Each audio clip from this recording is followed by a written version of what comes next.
First of all, I'd like to thank all the chambers that are sponsoring the State of the City and have for the last 8 years I've been in office, or nearly 8 years. I'd also like to thank my family, Kim, Lauren, Heather, Austin. It's sometimes a tough ride, and you've been there every step of the way, and I just can't thank you enough for all the support that you've given me. I'd also like to thank my staff, Georgianne White, Jeff Eben, Kyle Loretto, Cheryl Burns, and Janine Cervantes. You guys put in endless hours. I ask so much of you, and you've never let me or the people of Fresno down. I'd also like to thank Governor Schwarzenegger for his surprise visit. He's become a very close friend. Though I tell you, though, I feel like I'm Wayne Newton with Elvis out in the Aussies.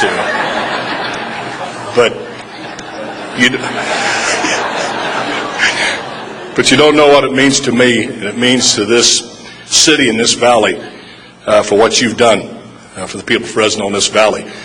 We've been left behind a long, long time, and you saw fit to put an end to that. And we will be...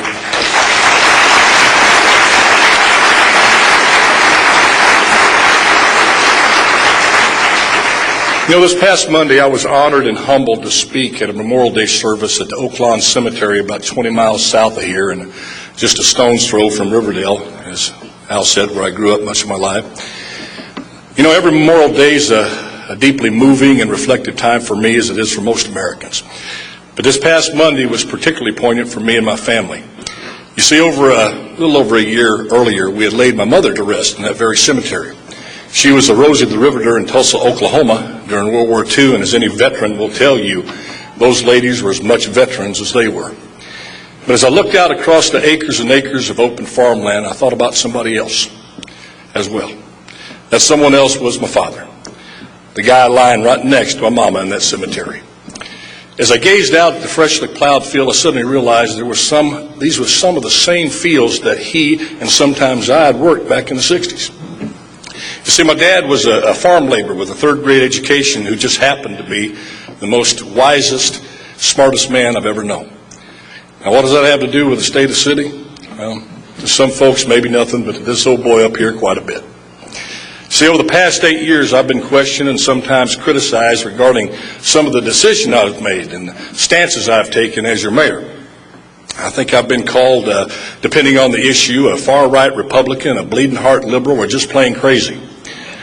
And I tell you, if I had had a nickel for every time I've been asked if I was a Democrat or a Republican or who my political advisor was, Governor, I think I'd be able to help you balance that budget deficit you're dealing with in Sacramento. You know, the fact is that many of the guiding principles I've tried to lead this city by, and for that matter, to lead my life by, were not gleaned from a political advisor, but were simple lessons learned from my daddy out in those fields. You see, my father was a little different. He not only was willing to do the work most other workers hated, he actually liked it. While others seemed to enjoy the harvest time, old Joe loved to plow and plant. He had a little pep in his step and a gleam in his eye when he was doing that kind of work. And when a disc would break plowing some hard pan, he'd just weld her up and get back in the field. When I asked him one day why he put so much effort into it, he simply said, Doc, he's called me Doc, still don't know where he got that name. He said, Doc, you can't get good crops out of bad ground. You've got to work this dirt, Doc. And it was dirt, and it was work. Hard, hard work. But he believed his work, though not as glamorous as a harvest, was necessary work for the farm to be a success. He believed in what he was doing. You know, nearly 8 years ago, we made the decision in this city to believe. To believe that the challenges we were facing, as difficult as they may be, could be overcome. To believe that if we came together, worked together, stayed together, stopped running from our problems, turned and tackled them head on, we could one day end the tale of two cities and become the story of one community.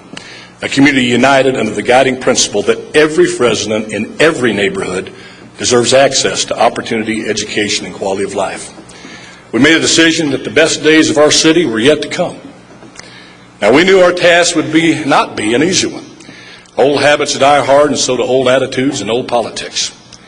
We knew that changing how we grew, diversifying our economy, how we fight crime, rebuilding our downtown and poor neighborhoods would be hard, hard ground to work. But work it we did.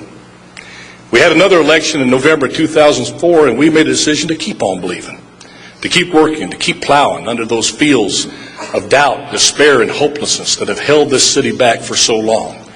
We kept planting and nurturing new seeds, the seeds of confidence, the seeds of unity, the seeds of hope. Today, nearly 8 years later, although there's much left to do, the progress that has been made has been nothing less than remarkable. You know, to fully appreciate where we are today, we must fully understand where we were. I'm going to repeat a few things that we've seen on the video and Al has spoken about, but I believe we need to revisit them and ponder on them and think on them. 8 years ago, the entire southern section of our city, including downtown, had been abandoned with no meaningful investment in decades. Today, our new general plan has become the model for the state. It's ended the strain and drain to the north, redirected growth in and up, and returned downtown to the center of our city where it rightfully belongs.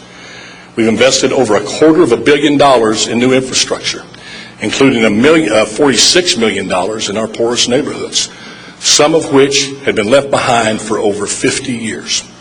In 2000, our total housing starts south of Shaw totaled 201. In 2007, over 2,000 new permits were issued. Our general plan is a rock-solid foundation for the future. It is well thought out, it is well crafted, and carefully balances the needs of our economy with respect for our environment. In 2000, we made a decision to believe that diversifying our economy was not just a pipe dream, but a necessary goal that must be achieved in order for our city and our region to be competitive in the global economy. Today, thanks to a total team effort consisting of the chambers that are sponsoring this event, the RJI, and many others, this diversification is happening. Although agriculture will and should remain a core component of our economy, we now have over 50 high-tech and software companies operating in the city of Fresno. And with the addition of Mexicana Airlines, our airport has truly become an international airport, strengthening our economy and status throughout the world. Our downtown has seen over $1 billion in investment. And as Al said, Sullivan Arena has become the 50th busiest venue in the world. And with the Legacy, Bastion Court, and Sportstown projects moving forward, the future for our downtown has never been brighter. The northeast section of our city continues to prosper, while the northwest area is strong and will be even stronger once the Veterans Boulevard project is completed.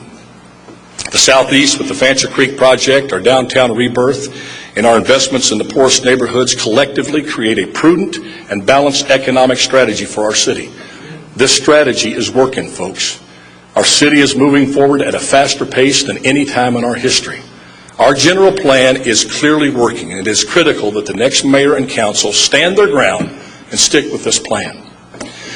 You know, 8 years ago, crime, in particular gang activity, started to regain momentum around the country, and Fresno was no exception.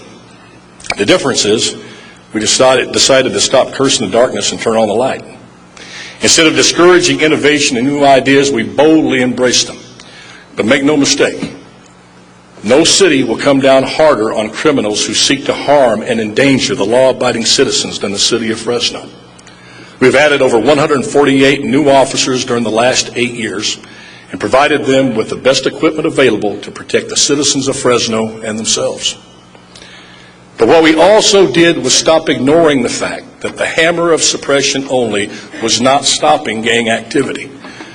We decided to provide pathways of hope alongside that hammer, and the results have been dramatic. Gang members and wannabes and parolees are entering education and mentoring programs, as well as anger management and mental health counseling in record numbers. Many are leaving the gang life, resulting in a significant drop in crime and gang activity in our community. This collaborative effort, led by Chief Dyer and the finest police force in the country, and Randall Cooper, and I think the finest parks department in the country, has led to Fresno being recognized by the Federal Department of Justice and the Governor's Office, thank you, Governor, as a model city on how to effectively address gangs in America. As John Shigarian of Electronic Recyclers says it best in the video, nothing stops a bullet faster than a job. Today I call on the entire business community of this city to follow John's example and give a young man or a young woman a second chance to turn their life around. If you do, I guarantee you will help make our city a better and safer place to live.